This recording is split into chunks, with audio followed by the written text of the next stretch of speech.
Di mo minus usa ka tawo ang gikatahong namatay samtang kapin sa 730,000 ka mga residente ang namakwit nunot sa pagkusukuso ni Bagyong Nona matud sa National Disaster Risk Reduction and Management Council karong adlaw.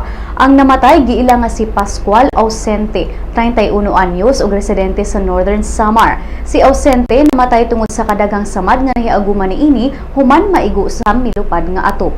Samtang 733,150 ka mga tawo ang natalang mibakwit gikan sa rehiyon sa Mimaropa, Calabarzon, Bicol, Western Visayas ug Eastern Visayas.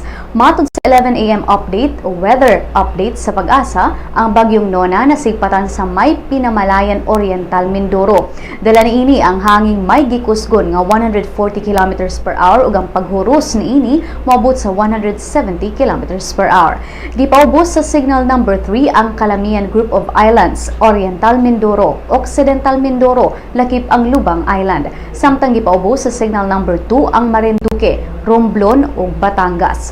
Ug gipaubos sa signal number 1 ang Metro Manila, Bataan, Bulacan, Cavite, Laguna, Rizal, Quezon, Burias Island ug Northern Palawan, lakip ang Cuyo Island, Aklan ug Antique.